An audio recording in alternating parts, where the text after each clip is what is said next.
So, I recently finished up the latest game from Don't Nod Entertainment, that being Lost Records Bloom and Rage. I've loved Don't Nod games since I was first introduced to Life is Strange back in 2017, and although the original creators no longer have any plans to work on a new entry to that series, leaving it in Deck 9's hands for the foreseeable future, they have clearly been hard at work on new original IPs since finishing Life is Strange 2.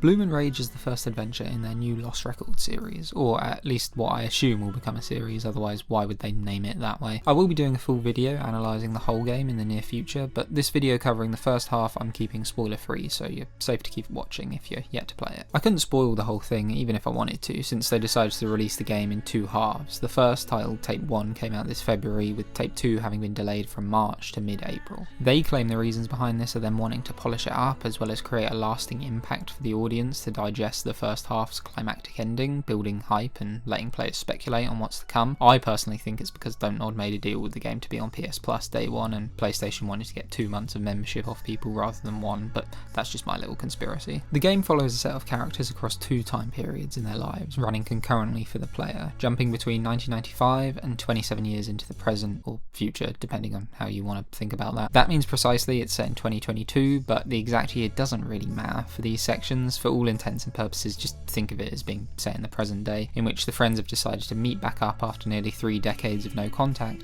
as we unravel why they made a pact to go their separate ways. The core of the game takes place in the summer of '95, and this is where the game really shines. Since they announced this game, what got me intrigued for this new IP, other than the spooky supernatural elements that were teased, is that just from looking at it, I could see it contains much of Life is Strange's DNA, but strongly wants to make it clear that it's going for something new and wanting to be its own thing, differentiating itself by taking place in the nostalgia-doused era of the mid-1990s, and oh my god, does it do this so well. I myself was born just on the fringes of the 90s, so I remember having much of an overlap in culture for the earliest years of my childhood, or at least the portions of it that I can recollect. This meant I was kind of growing up existing in a world where it wasn't the 90s, but a great deal of it naturally lingered in the cultural zeitgeist into the early noughties. Bloom and Rage retains the small town vibes the original Life is Strange held, keeping me feeling that little bit of melancholy for never getting to grow up in such a place, and adds that common layer of jealousy that so many people are familiar with feeling, like you were born in the wrong generation. This game just encapsulates the 90s like no other piece of media I've experienced. You can partially chalk that down to the fact video games are inherently designed to immerse you in their medium far more than consuming film and TV, but regardless, you still need to do it well, and it's certainly done well here. Don't Nod wants to immerse you in the vibes of the 90s from the very start, before you get into playing in fact. Just loading up the game has it presented to you as if from an old CRT TV set, and the title screen at the beginning is framed to be reminiscent of coming-of-age films from that era. Think of it as Life is Strange meets Stand By Me meets,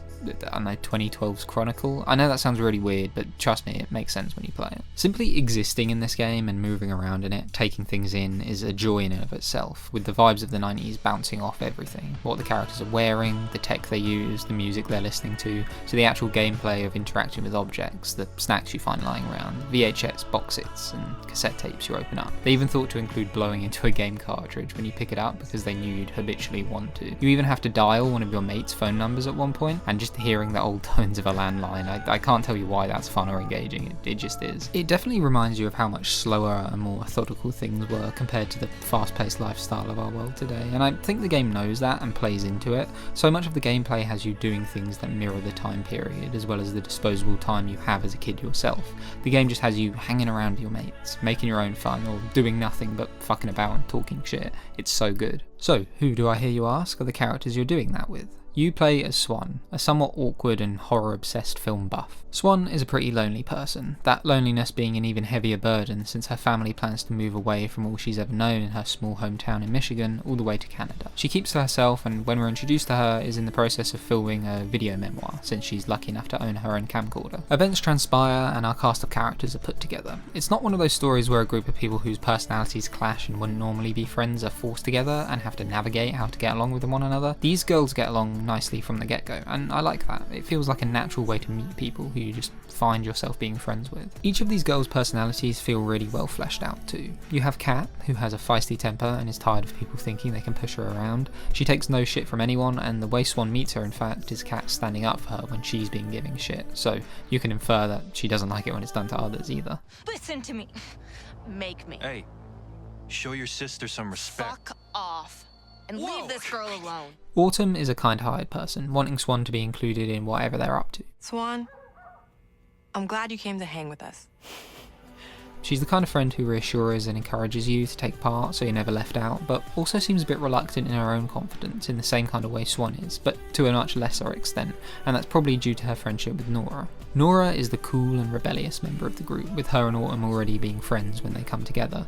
She dyes her hair, wears makeup, drinks beer, and smokes cigarettes. It's the 90s, remember, so people thought it was epic to do that back then. She's the most confident of the group, but also kind of the most vain. Not in an insufferable way though, it's actually kind of endearing, and you see her confidence slowly rub off onto the others to help them be more outgoing and confident versions of themselves. All the characters complement each other, and their dynamic as a group is so fun to watch play out. What differs here compared to Donut's previous games is that you can't really get on anyone's bad side. There are just varying levels of friendship you can establish with each member of the group depending on how you choose to interact with them through dialogue choices. So it's nice to have that pressure off so you don't have to worry about fucking up relationships and turning your little bro into a psycho like in Life is Strange. I shot some footage of some roadkill once. A dead raccoon. That's just sad.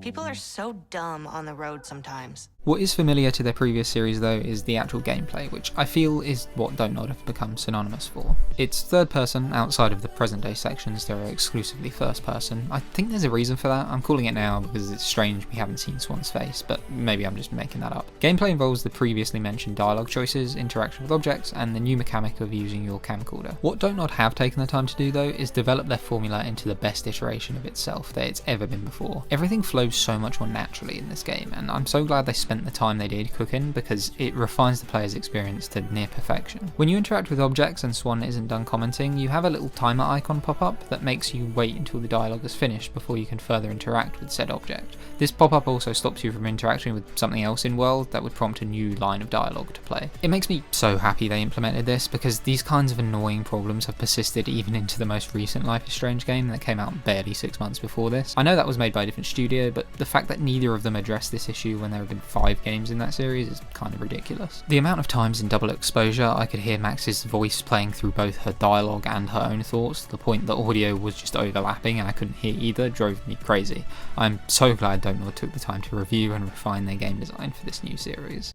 So, if Ben stops focusing on Diamond, maybe he'll answer some questions. This also expands past objects too. Dialogue and conversation has the most depth it has ever had. Your answers are programmed to not cut people off before they've finished their line, or in some cases designed specifically to cut people off, but in a way that reflects methods of real life conversation, not in a janky video gamey kind of way. You also have dialogue options appear depending on where you are in conversation and what information has been revealed, prompting you to sometimes not just select one of the first options that pop up, but rather wait until a character has continued speaking in case they reveal something that otherwise you wouldn't have been able to comment on. These choices being integrated into active conversation with time limits rather than having unlimited time to choose after someone has spoken, leaving them vacantly staring into your soul until you do make a choice, makes far more sense and leads to a much more immersive experience. Some instances let you examine your environment for new dialogue options too, opening new opportunities in conversation. In a few scenarios, dialogue didn't repeat itself, like here when Swan is asked to leave a place she shouldn't be in. Hey, I don't think my boss would want a customer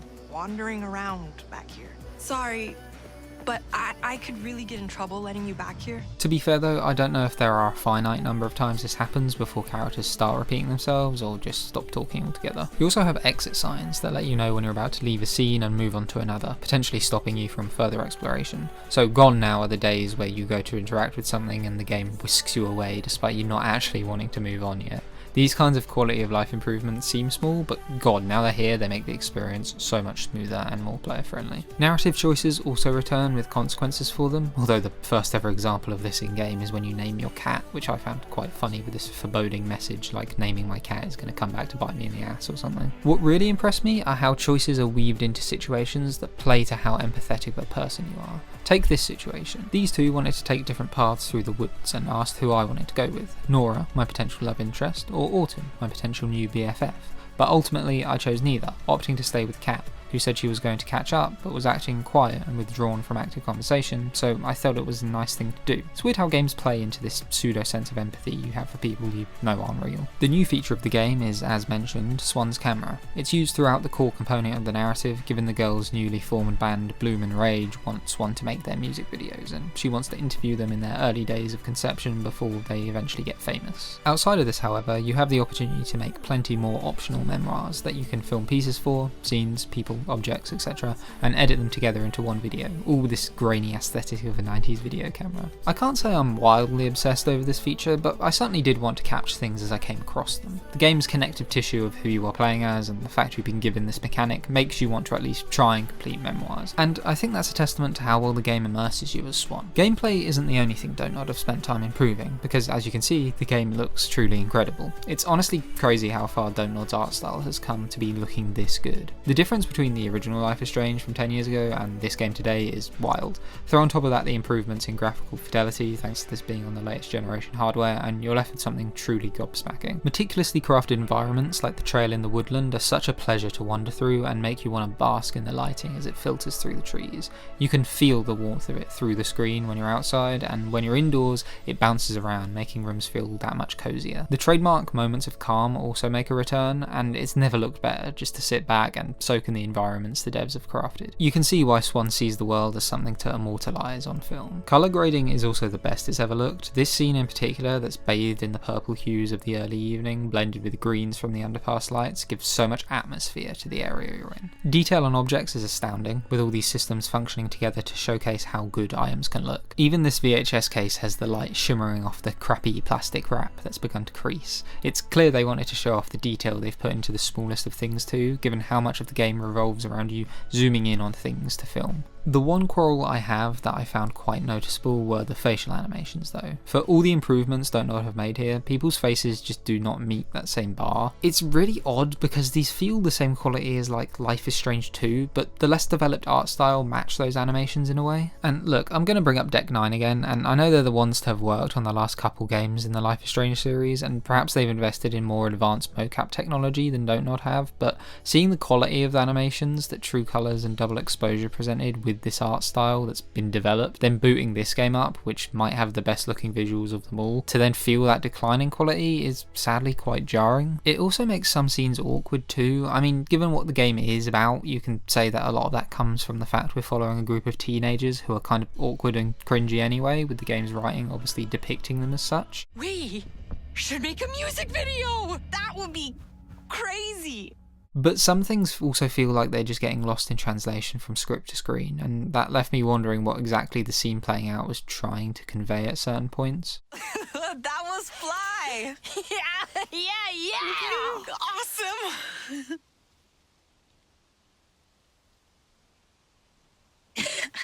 That's it. Now, this isn't to say it really affected my experience at all, because it really is just one issue in an otherwise flawless game, so I'd be lying if I claimed it ruined things for me or anything. Animations otherwise are perfectly fine, sometimes so good in fact Don't Nod are outdoing some of the other AAA developers at the moment. Because of that, for me anyway, it's an easily overlooked flaw, but at the same time, because the rest of the game does look so good, it made those facial animations stand out even more, which really annoys me, because god, some of the close-up shots of characters' faces look like absolute art sometimes, especially with the lighting in these ethereal scenes.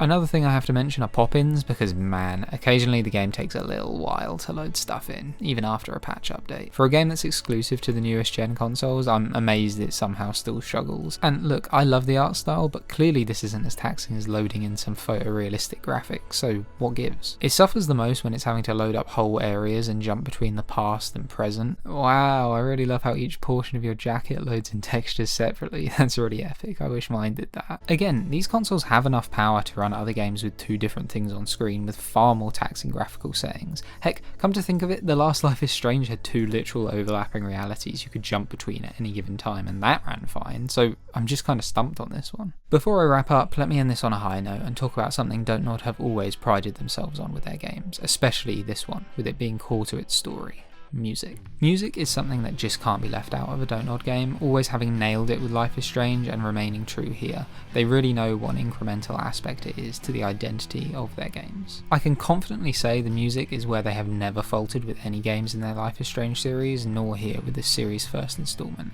They got the artist Ruth Radelet as well as Milk and Bone to compose the original soundtrack for this game. I'm not familiar with Ruth, but Milk and Bone, if I remember correctly, were a group Don't Nod previously worked with for at least one piece of music in Life is Strange 2. There's also plenty of other new and era-appropriate licensed music to either be introduced to or feel nostalgic over. I've had so many of the songs from this game playing on repeat in my mind since I finished it. They really are just the cherry on top to bring together the atmosphere and vibes for this mid-90s coming-of-age game. I cannot wait for Tape 2 to finish off the story because there are so many unanswered questions I will definitely be talking about once that's out next month, so do subscribe if you'd like to hear my spoilery thoughts on the complete game in the near future. Who knows if all my questions that I have from Tape 1 will be answered, but at this point in time I can say that Bloom and Rage, so far at least, has delivered and exceeded my expectations on all I could have wanted in regards to this new IP. And let me tell you, for a game about youth, Don't Nod definitely haven't lost their spark as they've gotten older.